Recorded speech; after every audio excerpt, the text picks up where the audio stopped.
श्री स्वामी समर्थ. आज आपण बघणार आहेत भाऊबीज सणाची संपूर्ण माहिती 2024. या दिवशी बहिणीच्या किंवा स्वतःच्या घरी भाऊ गोडधोड भोजन करून आपल्या बहिणीला किंवा सासरो गेलेल्या मुलीला आपल्या घरी दिवाळीला आणण्याची एक प्रथा असते. दिवाळीचा 5वा दिवस म्हणजे भाऊबीज होय. कार्तिक शुद्ध द्वितीयाला भाऊबीज सण साजरा केला जातो.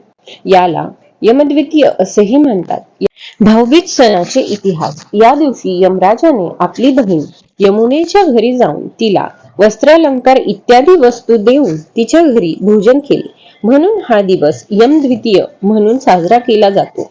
या दिवशी नदीत स्नान करणे अत्यंत पवित्र मानले जाते. असे केल्याने त्याला त्या वर्षी यमापासून भय नसते असा समज आहे.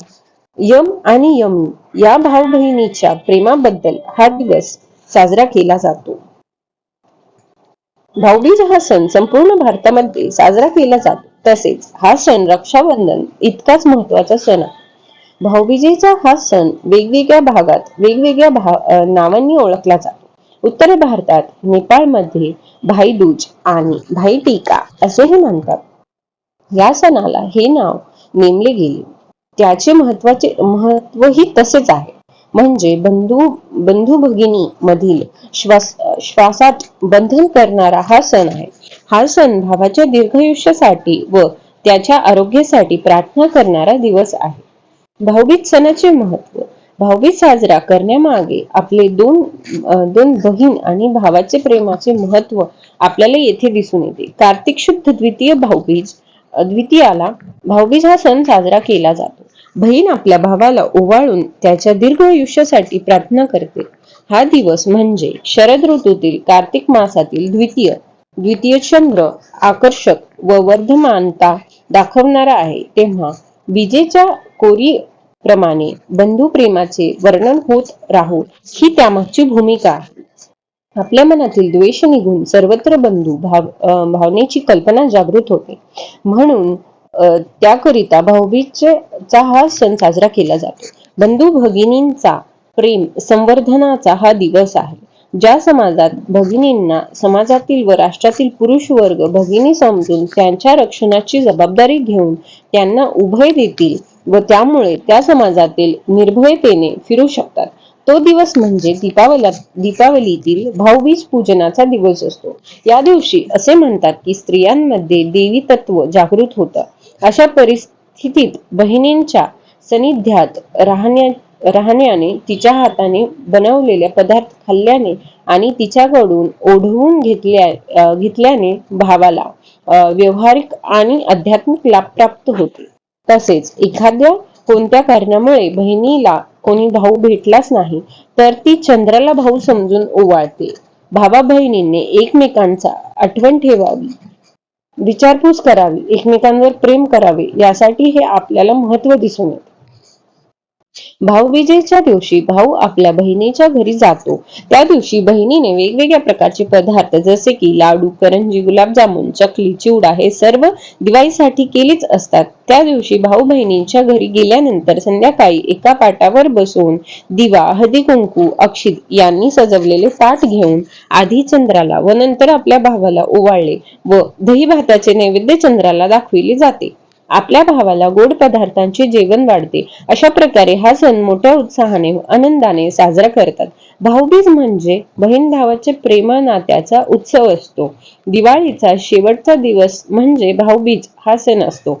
भाऊबीजेच्या दिवशी बहीण भावाला ओवाळून त्याची पूजा करत असते. भावाची पाषाणापासून म्हणजेच मृत्यूपासून सुटका व्हावी, हा दीर्घायुषी व्हावा यामागे हा खरा उद्देश असतो. भाऊ आपल्या यथाशक्ती प्रमाणे पैसे, कपडे, दागिने अशा विविध वस्तू देत असतो. या दिवशी सख्या किंवा दूरचा भाऊ नसल्यास चंद्राला सुद्धा ओवाळण्याची पद्धत आहे. अशा प्रकारे बहीण भावाचा हा भाऊबीज सण महिला खूप मोठ्या आनंदाने व उत्साहाने साजरा करतात. भाऊबीज साजरी करण्याच्या वेगवेगळ्या पद्धती असल्या तरी यामध्ये आपली बहीण भावाला ओवाळत असते. या दिवशी भावाला तेल उटणे लावून अंघोळ घालतात. बहीण भावाच्या आवडीचे सर्व पदार्थ तयार करतात.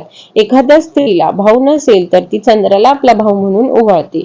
भावाने बहिणीकडे जाऊन बहिणीने भावाला ओवाळावे. तसेच भाऊबीजेच्या दिवशी कुठल्याही पुरुषाने स्वतःच्या घरी पत्नीच्या हाताचे अन्न खायचे नसते.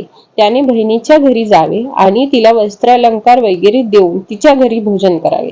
सख्या बहिणी नसतील तर कोणत्याही बहिणीकडे किंवा अन्य कोणत्याही स्त्रीला भगिनी मानून तिच्याकडे जेवावे असे सांगितले जाते.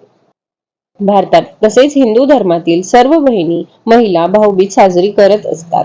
यामध्ये त्यांना एक वेगळाच आनंद मिळतो. भाऊबीज विषयी एक पौराणिक कथा. भाऊबीज विषयी एक यम आणि त्याची बहीण यमी या दोन बहीण भावाची एक कथा प्रचलित आहे. यमद्वितीय यमराज आपली बहीण यमुना हिच्या घरी जेवायला जातो. त्यामुळे त्या दिवशी नरकात खितपत पडलेल्या जीवनात त्या दिवसापुरते मोकळे करतो. त्यामुळे भाऊबीजेला एक वेगळेच महत्व आलेले आहे. एखाद्या स्त्रीला भाऊ नसेल तर तिने कोणत्याही पुरुषाला आपला भाऊ मानून ती त्याला ओवाळते. ते शक्य नसल्यास चंद्राला भाऊ मानून ओवाळण्याची पद्धत आहे.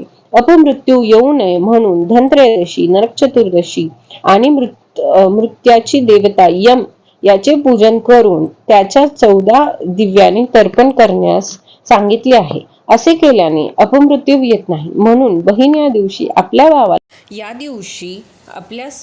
भावाला आपल्या घरी बोलवून स्वतःच्या हाताने स्वयंपाक करून गोडधोड पदार्थ करून त्याला ओवाळून केल्यानंतर जेवू घालते व देवाकडे प्रार्थना करते की माझ्या भावाला सर्व संकटापासून तसेच यमापासून कोणतेही भय राहू देत नाही. भाऊबीज 2024 कार्तिक महिन्यातील शुक्ल पक्षातील द्वितीय तिथीला 2 नोव्हेंबर रोजी रात्री 8:22 सुरू होईल तर 3 नोव्हेंबर रात्री 10:06 संपेल. उदय तिथीनुसार भाऊबीजेचे सण हा 3 नोव्हेंबरला साजरा केला जाईल. 3 तारखेला सकाळी 11:39 पर्यंत सौभाग्य योग राहील तर यानंतर शोभन योग असणार आहे. त्यामुळे भाऊरायाला ओवाळण्यासाठी पूजेची सर्वोत्तम वेळ ही सकाळी 11:45 पर्यंत असेल. श्री स्वामी समर्थ.